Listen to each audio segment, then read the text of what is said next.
अस्सलामुअलैकुम दोस्तों, मेरा नाम है उसामा और आप देख रहे हैं उसामा शकील टीवी। आखिरकार IQ कमर सैटेलाइट चांद के ऑर्बिट में दाखिल हो चुका है। यह 8 मई दोपहर 1 बजे के करीब चांद के ऑर्बिट में दाखिल हुआ। सबसे पहले चाइना के चैंग E6 चांद के ऑर्बिट में दाखिल हुआ था और जिस पॉइंट पर IQ कमर को रिलीज करना था वहां जाकर चैंग E6 से IQ कमर को अलग किया गया, जिसके बाद पाकिस्तानी सैटेलाइट ने चैंग E6 से अलग होने की वीडियो को रिकॉर्ड किया और जब ये चांद के ऑर्बिट में अच्छी तरह से सेट हो गए तो इसके सारे इंस्ट्रूमेंट को चेक किया गया और फिर इसके कैमरे को चेक करने के लिए ज़मीन की एक तस्वीर ली गई और फिर चांद की एक तस्वीर ली गई, लेकिन इन तस्वीरों को जारी नहीं किया गया। इस सैटेलाइट को अच्छी तरह से सेट करने के बाद और इससे खींची गई तस्वीरों को स्टडी करने के बाद इन तस्वीरों को 25 से 26 मई तक पब्लिश किया जाएगा। चंद दिनों तक इसको अच्छी तरह से टेस्ट किया जाएगा और फिर चांद की सरफेस की तस्वीरों को खींचा जाएगा और हम पहली बार अपनी सैटेलाइट से चांद को इतने करीब से देख पाएंगे। ये सैटेलाइट 3 से 6 महीनों तक चांद की तस्वीर ज़मीन पर भेजता रहेगा।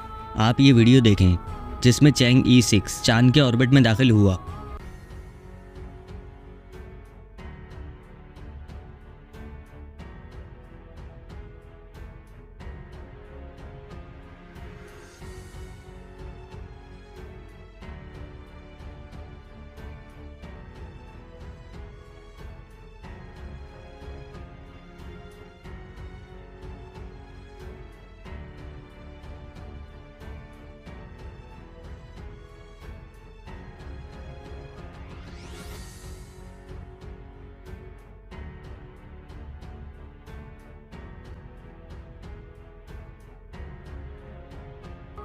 अब इस रोवर को अगले 1 हफ्ते तक चांद का ऑर्बिट करना है, क्योंकि इस वक्त स्पेस क्राफ्ट की स्पीड बहुत ज़्यादा है। इतनी स्पीड में ये डायरेक्ट चांद की सतह पर लैंड नहीं कर सकता, क्योंकि अगर ये स्पीड के साथ चांद की सतह पर लैंड करने की कोशिश करेगा तो ये स्पेस क्राफ्ट सीधा चांद की सतह से टकराकर क्रैश हो जाएगा। इसलिए चांद पर लैंडिंग होने से पहले इसकी स्पीड कम होनी चाहिए।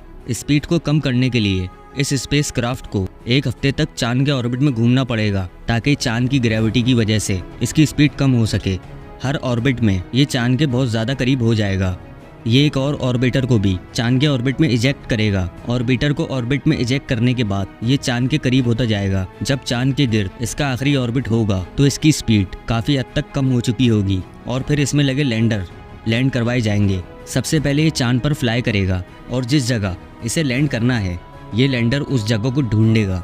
ढूंढने के बाद ये लैंडर उस जगह की तरफ बढ़ना शुरू कर देगा। इस वक्त लैंडर का राब्ता चाइना के स्पेस स्टेशन से टूट जाएगा, क्योंकि ये चांद के सामने वाली साइड पे लैंड नहीं कर रहा, बल्कि चांद की दूसरी साइड पे लैंड कर रहा है। यहाँ पर सिग्नल का बहुत ज़्यादा प्रॉब्लम होता है, क्योंकि जब इंडिया का लैंडर चांद पर लैंड हो रहा था, जब उसका भी इंडिया के स्पेस स्टेशन से कनेक्शन टूट गया था, लेकिन जो ऑर्बिटर और चाइना का सैटेलाइट चांद पर मौजूद है उससे सिग्नल मिलने के चांसेस हैं।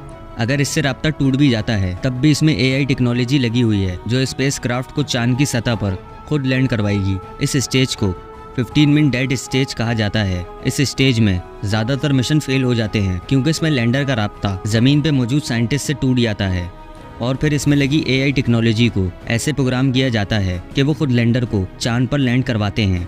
लेकिन अगर AI टेक्नोलॉजी थोड़ी सी भी गलती करती है तो फिर पूरा मिशन फेल हो जाएगा। 19 जनवरी 2020 को जापान का स्पेस लैंडर जब लैंड कर रहा था तो उसका राब्ता ज़मीन से टूट गया और वो सर्केबल लैंड हुआ, लेकिन वो क्रैश नहीं हुआ और फिर कुछ दिन बाद उसने ज़मीन पर सिग्नल भेजना शुरू कर दिए।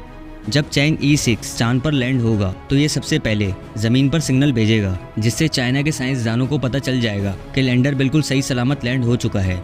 और फिर कुछ देर बाद इसके अंदर से एक रोवर को बाहर निकाला जाएगा। रोवर के बाहर आने के बाद इसे चांद की सतह पर चला के देखा जाएगा कि लैंडिंग करते वक्त इसमें कोई खराबी तो नहीं आ गई। फिर इसके कैमरे को टेस्ट किया जाएगा और इसके अंदर जो ड्रिलिंग मशीन लगी हुई है उसे भी चला के देखा जाएगा और फिर वहाँ की तस्वीरों को ज़मीन पर भेजा जाएगा।